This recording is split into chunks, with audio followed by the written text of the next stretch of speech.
let's give it up for one of the best seasons in reality TV show I've ever seen. Love Island USA season 6.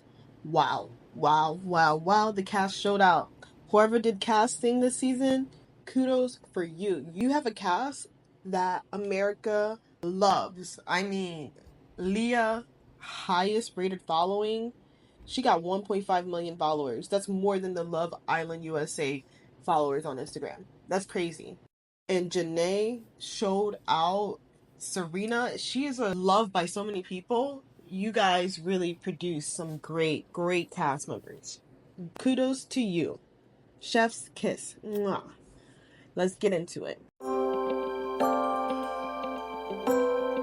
I'm going to start off with my girl, Janae, because, she's so hot, she's so cute, and she's friendly. Like, I just feel like she gets along with everybody in the house. She's definitely has a lot of leadership qualities in her, and you see that in the way that everyone responds to her when cooking date where they cook for the whole house together, and she took control of that, and they elected her to take control of that. That's a great sign of like a really great leader to me, is when like, everyone can come to a consensus and be like, yeah, you're the one, you're gonna show out, you're gonna do the best job at it, so you can lead us in this. I love that for Janae. It just shows her character and how much everybody in the house could relate to her in some way.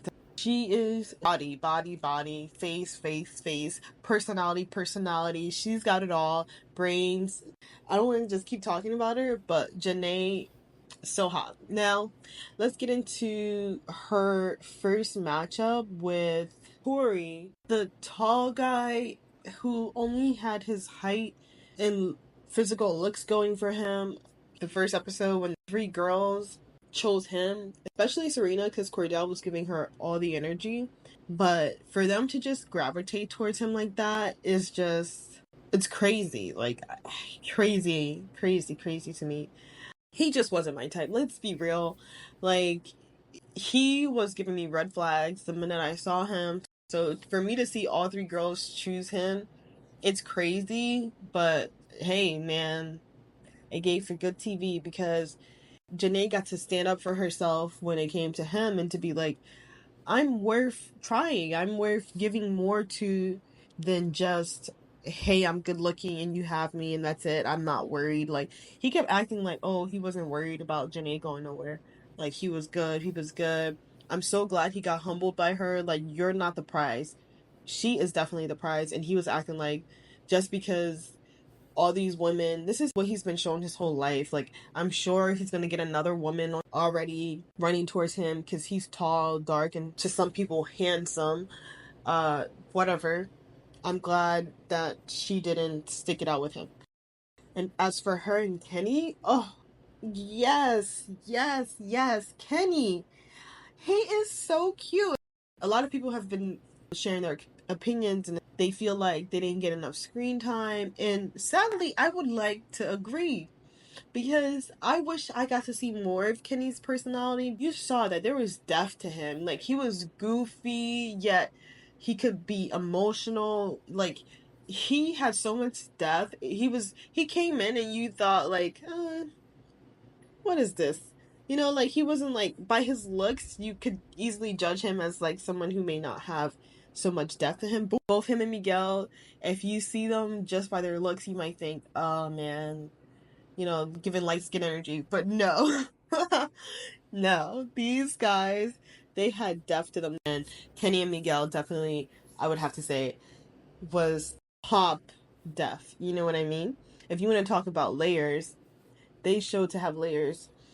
And I loved how emotional Kenny got when he came back from Casa and saw how hurt Janae was. Like, I totally got his point of view. Like, he just met Janae. Like, they just went on a date. And I know things move fast in the house. It wasn't even a week they were together. So I could see how he could get in his head, like, well, I'll just bring this girl back and like, but I'm still focused on Janae. Like, I could see how he could do that because they didn't spend that much time together.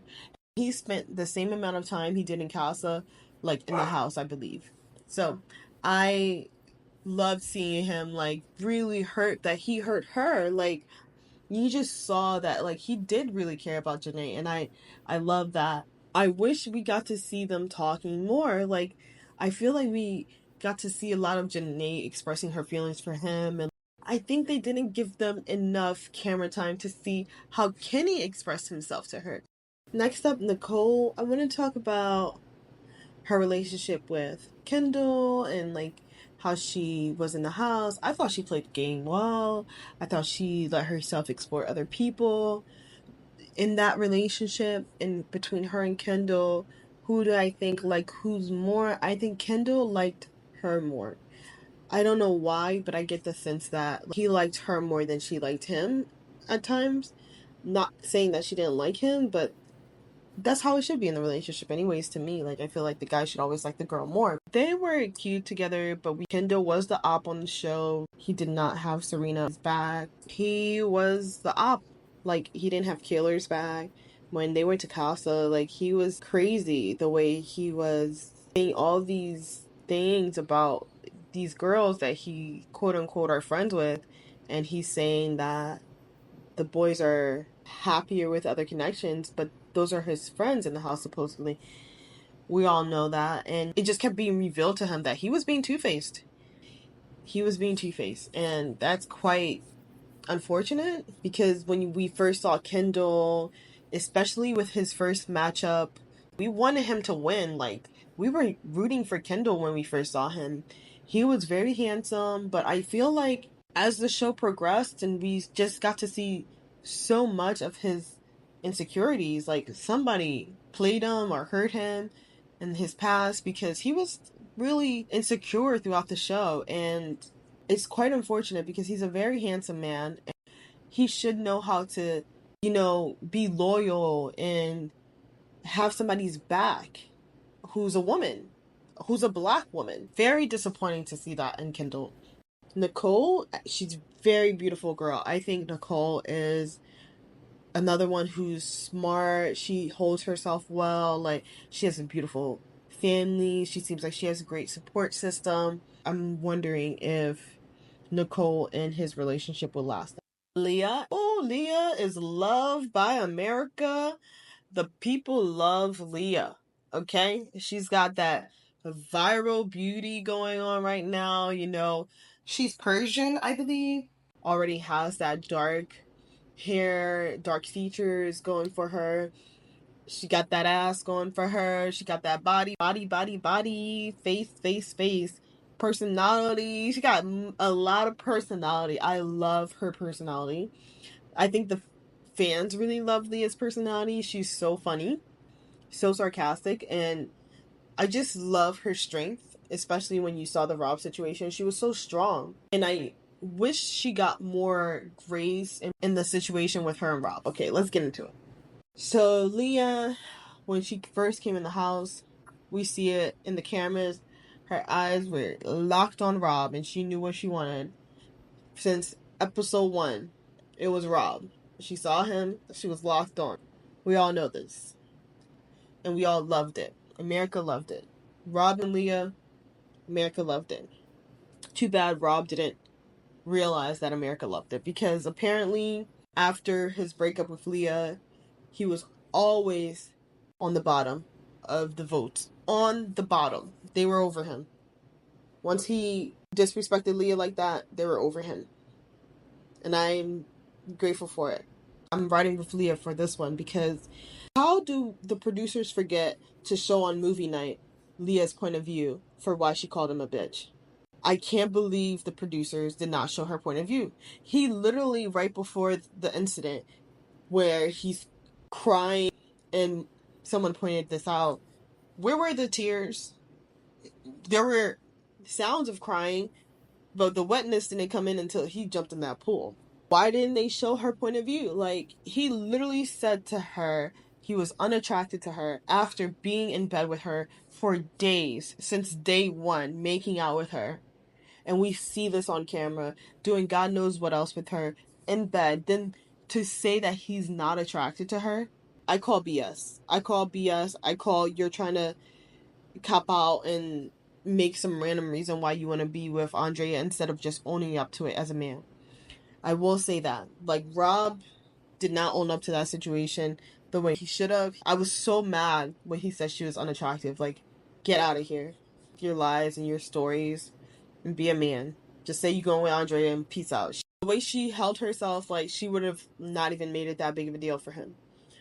And she's just standing there watching him cry. That was the funniest thing in the world. Like, she's like, what is happening? She's so confused. She doesn't understand why he's breaking up with her, saying he doesn't want her, but he's like crying like she's breaking up with him. So crazy, because you see it. She doesn't understand why he's crying. And he's like freaking out, sitting in the corner, and she's just watching this. Like, yeah, he was crying like a little.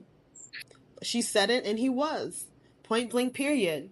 And he knows it. Like, he knows he pulled a stunt on her on that one. Yeah, he was really easy to talk crap about because an onion? Really? Like, he's so proud to be an onion.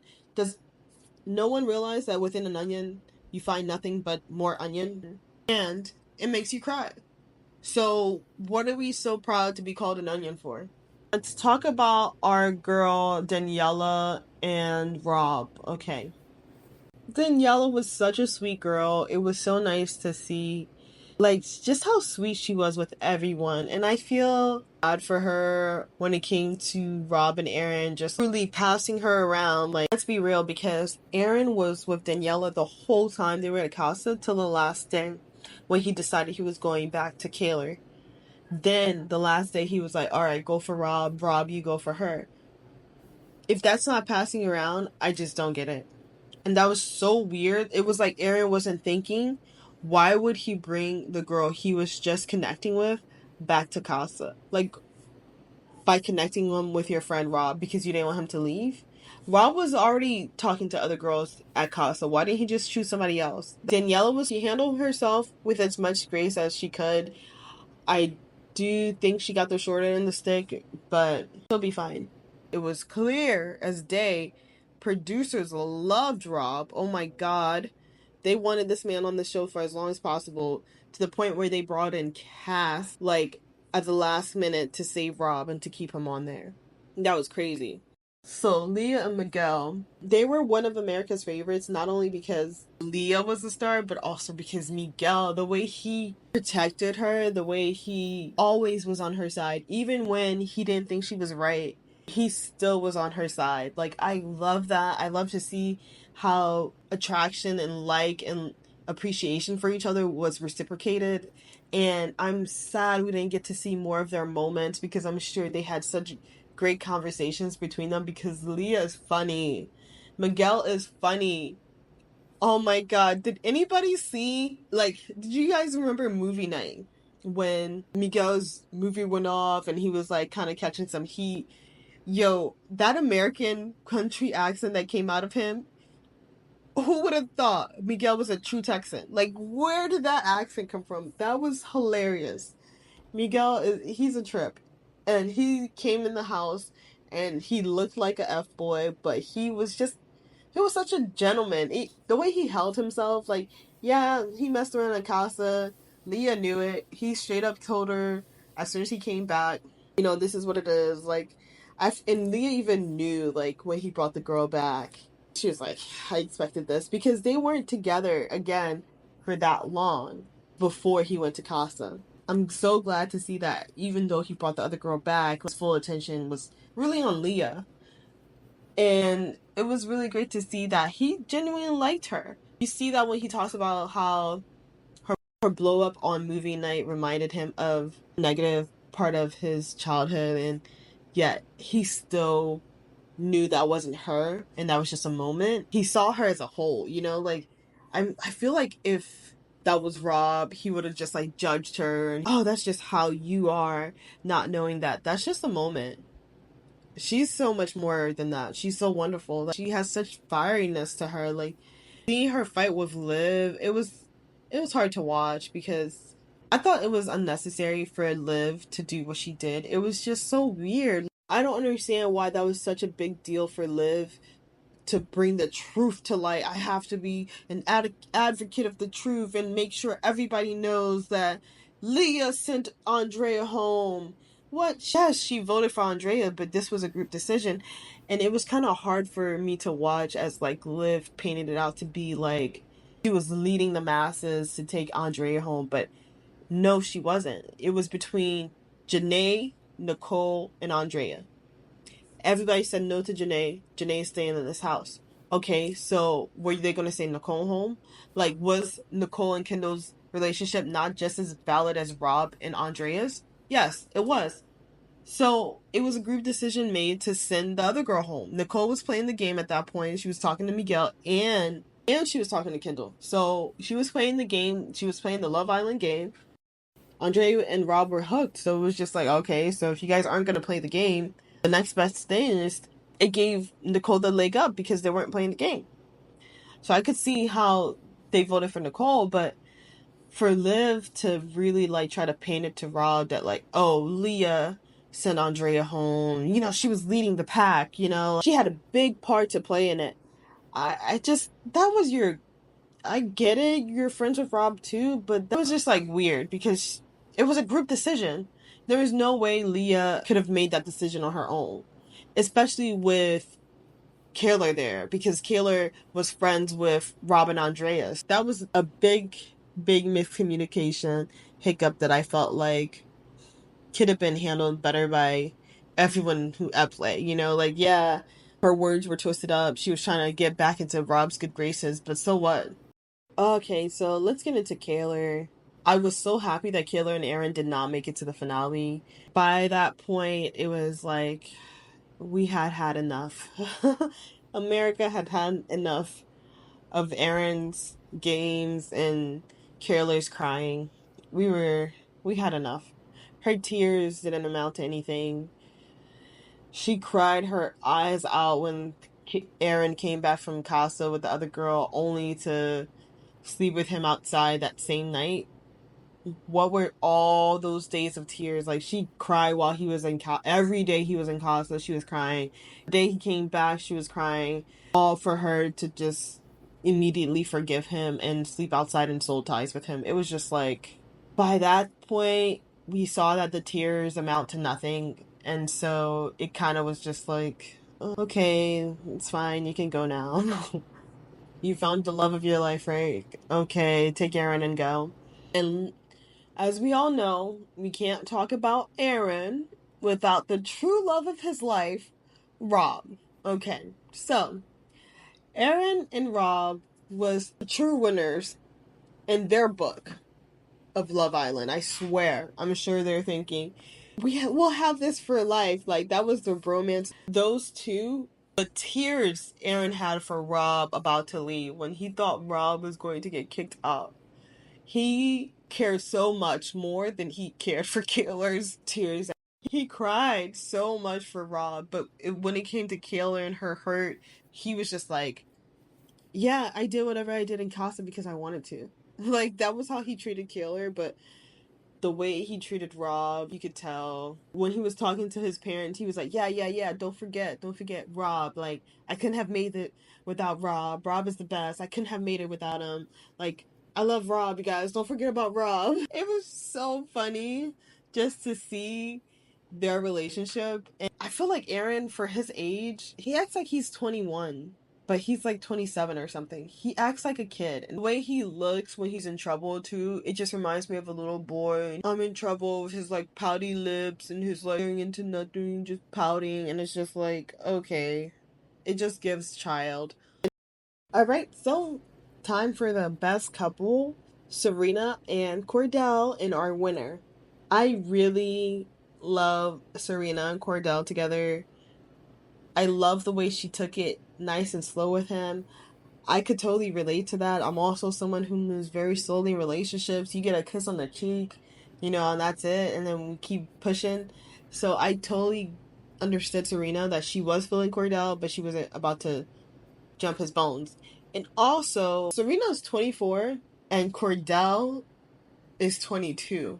I could see why she was a little hesitant to go all in for him at first because of their age difference and the maturity thing. She did say, like, their conversations weren't giving, I'm a mature man. So I could see her hesitation to really like go all in, and he had to grow on her. He had to keep showing up and saying, you know, despite my age, I'm still a man and this is how I show up. And that takes time. I'm glad that she didn't go all in, because we saw how he operated in the casa with all the boys hyping him up all to go play with the other girl, Dea, and he didn't.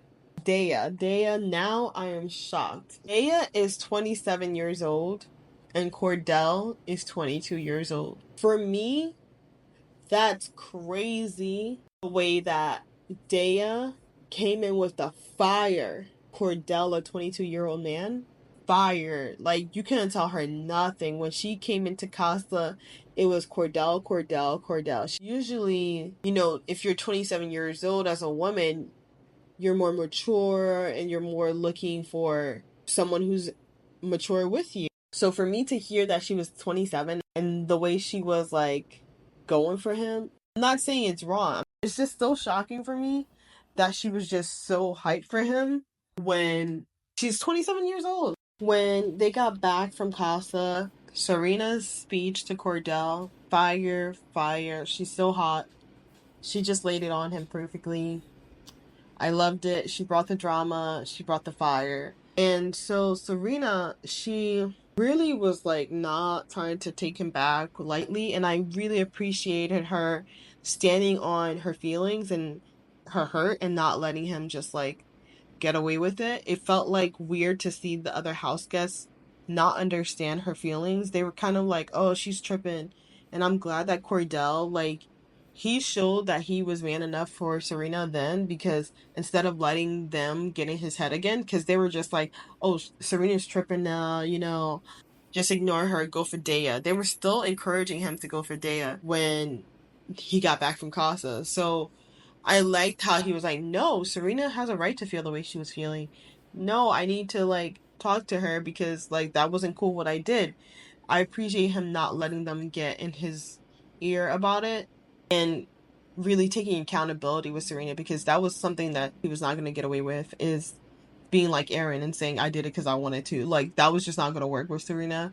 Taking accountability was the only way she was going to be able to move forward with him, and he definitely took accountability and he worked on getting her back. And I love that breakfast scene where he thought, like, I think it was the Rob and someone else convinced him it was a great idea to go take breakfast to both her and Dea. Like, no. One of the other guys tried to tell Cordell, no, don't take both breakfasts up. That's not a good idea. So one of the guys had some smarts. If you know who, drop it in the comment section. I can't remember, but he got exactly what was coming to him. Like a chest full of eggs. That's what you get. Like, why are you trying to put on a show? Like, stop it. If you want me back, focus on me. Don't be bringing some other girl breakfast. Like, that's so weird. I feel like if he had waited till they were apart from each other and then snuck a breakfast to both of them, that would have been better than him trying to do it. But then I don't know. He just shouldn't have done it. He should have just did no breakfast. Nobody gets breakfast today. I'm having a hard day. Nobody gets breakfast. Oh man, but they were cute. Like Serena Cordell, super cute. I love their energy. I love their sense of humor. They totally get each other, and you really see that when they talk, and it was great. I just love them together. So we can't talk about the crazy bromance without talking about the crazy trio that we got from Love Island.